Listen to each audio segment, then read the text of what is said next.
ভেবেছিল হাদিকে ফেললেই আধিপত্যবাদের বিরুদ্ধে গলা থেমে যাবে, কিন্তু তারা জানতো না মৃত হাদি বেশি শক্তিশালী জীবিত হাদির চেয়ে। ফিনিক্স পাখির মতো মৃত্যুঞ্জয়ী। যেন এক হাদি লোকান্তরে যেতেই ঘরে ঘরে জন্মেছে লক্ষ হাদি। তারা রাতভর জেগে থাকে শাহবাগে হাদি চর্চায়। আধিপত্যবাদের বিরুদ্ধে কথা বলে ইনসাফের বাংলাদেশ চায়। আর সেই লক্ষ্য হাদিকে পথ দেখানোর দায়িত্ব নিয়ে পথে নেমেছেন সালাউদ্দিন আম্মার, যাকে চেনাতে আজকাল আর বেশি কিছু বলতে হয় না, কেননা অন্যের কাছে আতঙ্ক হিসেবে এরই মধ্যে পরিচিতি ছড়িয়ে পড়েছে তারই অংশ হিসেবে এবার স্লোগানে স্লোগানে গলা চড়িয়েছেন ভারতীয় আধিপত্যবাদের বিরুদ্ধে। মনে হচ্ছে এই জন্য আম্মার না, হাদি কথা বলছেন মাইক্রোফোনে। আম্মার এক মাইকে দিচ্ছেন ভারত বিরোধী স্লোগান, অন্য মাইকে চাইছেন তার বিচার। তার কণ্ঠ ইনসাফের কথা বলছে, আধিপত্যবাদের বিরুদ্ধে গর্জে উঠছে। তবে হাদির মতো নরম সুরে অধিকারের কথা বলেন না আম্মার। অপরাধীকে রুক্ষতার সঙ্গে আঘাত করেন তিনি। তাই তো ভারতকে সরাসরি সেফ হোম অফ টেররিস্ট বলে বাধে না তার, কেননা ৫ আগস্ট পালিয়ে যাওয়া স্বৈরাচারকে আশ্রয় দিয়েছে ভারত।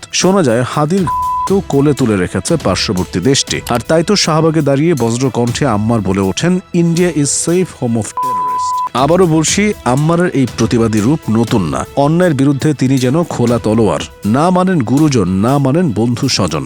অন্যায়ের ধারক বাহকদের কাটেন দুই দিক দিয়েই। সম্প্রতি রাজশাহী বিশ্ববিদ্যালয়ে আওয়ামীপন্থী ডিনদের পদত্যাগে বাধ্য করানো যেন তারই প্রমাণ। যদিও এই জন্য সুশীল সমাজ তার সমালোচনায় মগ্ন। বেয়াদব সহ বিভিন্ন বিশেষণে বিশেষায়িত করা হয়েছে তাকে, যদিও তাতে ভ্রুক্ষেপ নেই তার। তিনি মনে করেন প্রতিবাদের ভাষা একটু নগ্নই হয়। আর তাই তো শাহবাগে দাঁড়িয়ে স্লোগানে ব্যবহার করেছেন কিছু স্ল্যাং, যেমনটা বাকশালীদের বিরুদ্ধে করেছিলেন হাদি। ভারতীয় আধিপত্যবাদের বিরুদ্ধে দাঁড়িয়েছিলেন হাদি। সেভাবেই মাইক্রোফোন হাতে আম্মার স্লোগান দিচ্ছেন মোদির উদ্দেশ্যে। মোদি তুই দেখে যা, শাহবাগে তোর বাপেরা। সে জ্বালাময় স্লোগানে জ্বলে উঠেছে গোটা শাহবাগ, জেগে উঠেছে দেশ। ওই সাহসে সাহসী হয়ে আধিপত্যবাদের বিরুদ্ধে জোট হয়েছে সবাই, চাইছে হাদির বিচার। ঠিক তখনই এক অজানা আশঙ্কা যেন নিঃশ্বাস ফেলছে আম্মারের কাঁধে। সেটি হলো ঘাত বিশ্বাস। হাদি পরবর্তী বাংলাদেশে ভারতীয় বুলেট পরবর্তী টার্গেট কি আম্মারের মাথা? প্রশ্ন ঘুরছে, ঘোরা স্বাভাবিক। কেননা এদেশে যখনই যতবার ভারতের বিরুদ্ধে কেউ মাথাচাড়া দিয়ে উঠেছে, ঠিক তখনই তাকে থামিয়ে দিয়েছে তীব্র গতিতে ছুটে আসা তপ্ত সীসা।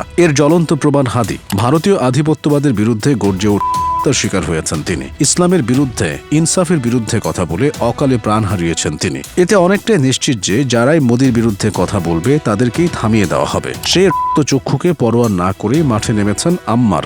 ভারতকে সোজাসুজি ঘর বলে আখ্যায়িত করেছেন। যদি আম্মারকেও থামিয়ে দেওয়া হয়, তবুও কি বিপ্লব থামবে? কখনোই না। নইলে হাদি নিভে যেতেই তা থেমে যেত। থামেনি। এক হাদি লোকান্তরে যেতেই লক্ষ হাদি ঘর ছেড়ে বেরিয়ে এসেছে, শাহবাগে অবস্থান নিয়েছে। একটাই দাবি, তার বিচার করতে হবে। ভারতীয় আধিপত্যবাদ নিপাত যাক। যতদিন এদেশের উপর ভারতের ছড়ি ঘোরানো চলবে, যতদিন ভারতীয় আধিপত্যবাদ টিকে থাকবে, ঠিক ততদিনই একের পর এক হাদি জন্মাবে বাংলাদেশে। একের পর এক আম্মার গর্জে উঠবে। তারা জীবন দিয়ে হলেও ইনসাফ প্রতিষ্ঠা ও ভারতীয় আধিপত্যের বিরুদ্ধে বুক চিতিয়ে লড়ে যাবে।